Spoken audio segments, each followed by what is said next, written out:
Hey guys, I'm Faux Retro and I love the Muppets. Surely you know them. Puppet characters created by the legendary Jim Henson that began on the small screen with the Muppet Show in the 70s and then eventually grew into a weird, thriving, and hilarious franchise filled with new TV shows, movies, and, yes, video games. One such game was Muppet Monster Adventure, released exclusively for the original PlayStation in time for Halloween's Spoopy Time 2000. I gotta rock. We survived Y2K in the theatrical release of Battlefield Earth, with endless options for renew, with endless options for renew, with endless options for renew. So let's chill out and play some good old-fashioned character platformers. Muppet Monster Adventure begins with Kermit the Frog's nephew, Robin, lamenting about the vacation they're taking with the rest of the Muppet group. Instead of someplace exotic like, England, they've decided to accompany Dr. Honeydew to his Uncle Petrie's mansion for the reading of his will. Robin is nervous and, when the ominous doors to the house open, he immediately passes out. He wakes up to find Honeydew, Peppy the King Prawn, and my spirit animal, Beaker, staring at him. It turns out that due to evil energy permeating from someone known as the Master, the surrounding area has been transformed into a ghoulish landscape while also turning Kermit, Miss Piggy, Gonzo, Fozzie the Bear, and Clifford into monsters. Honeydew equips Robin with a power glove It's so bad. and sends him off to collect the evil energy to save the Muppets and the town. And so the adventure begins. We start the first level and... Hola. We start the first... Hola. We... Hola. I hope you like Peppy the King Prawn because he's going to be our primary guide throughout this entire journey. I personally never had an issue with him, and he's great in the otherwise meh movie Muppets in Space. Doctor? Doctor? Doctor? Oh, doctor. Doctor. Doctor. Just a couple of doctors. Doctor's in the hallway. That was close. But be ready for him to pop up constantly, especially in the early goings in the game. Now, right off the bat, the graphical style for Muppet Monster Adventure is pretty solid, if not the most spectacular. What is pretty impressive, however, is that it comes from the school of Spyro the Dragon rendering by displaying objects further away with a lower polygonal count and then switching it out for a higher quality one when you get closer. The developers at Magenta Software create some vast areas through this technique that look damn great for a licensed game for the PlayStation.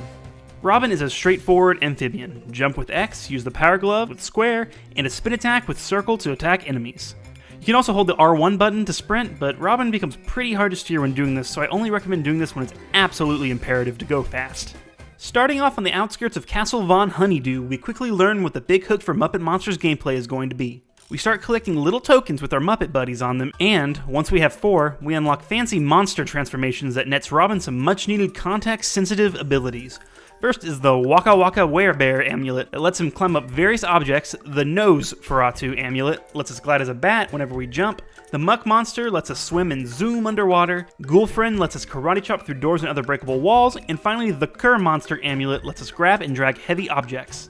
It's pretty standard platforming stuff, but it expands Robin's moveset pretty well and keeps things at least somewhat fresh. Now that we're raring to go, we move from level to level collecting evil energy, rather confusingly visualized as colorful stars, and the big collectible Muppet tokens to progress.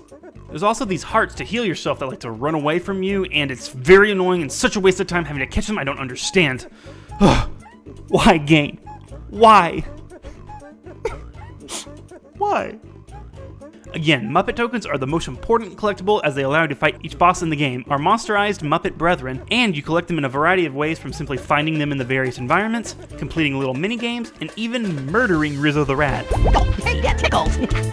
You know, whatever does it for you, you nasty rodent. Also, Beaker shows up sometimes to do this. I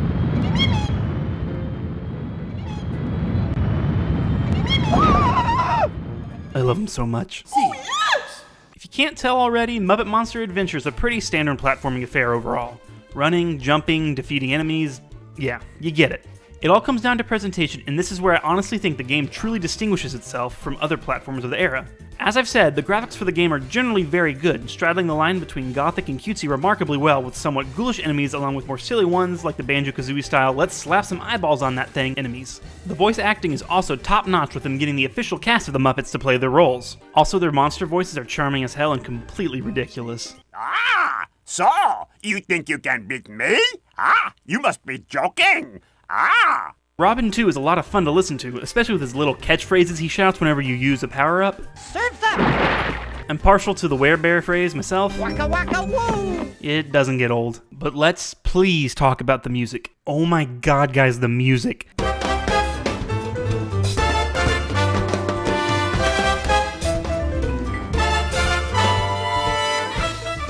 Honestly, this game is worth experiencing just for its stellar soundtrack. It was composed by Michael Giacchino, a guy who went on to do absolutely nothing as a composer. Anyway, the music is catchy and a ton of fun, with Giacchino going all out on the spooky Muppet vibe. And with the power of the CD-ROM, It's an interactive CD-ROM! we get all of these tracks in beautiful high quality. Suck on that, cartridges. It's only a slight bummer that some of the tracks repeat across the game's over 20 levels, but I'm honestly totally cool with hearing these things over and over again. Every 4 levels we face a different monster to fight and turn back into the Muppet friend we know. These are relatively simple fights that serve to break up the gameplay a bit. They're all mostly good except for the Miss Piggy boss fight, which is just sliding down a mountain with penguins randomly pushing some ice blocks around. Why? Oh, was beautiful wickedness. Oh! It's really worth it though, just to see the goofy transformation animation they go through. Why are Fozzie's arms so long? By the way, if evil energy has permeated the surrounding area, as Honeydew said, does that mean all the enemies I'm killing are innocent civilians that have been transformed and aren't cognizant of their actions? Let's stave off those horrifying thoughts and jump to the end of the game. We have to face Baron Petrie von Honeydew himself, and finally put a stop to the spread of his evil energy. We do that, pretty straightforward, and Robin passes out again? We wake up and... it was all a dream. But maybe it wasn't a dream? Listen, this isn't landmark storytelling by any means, but I absolutely loathe the "it was all a dream" trope. It's an easy way out of a story for people that don't know how to conclude, and it seriously hurts the game. Don't even give me that doubt shushing painting, you shush!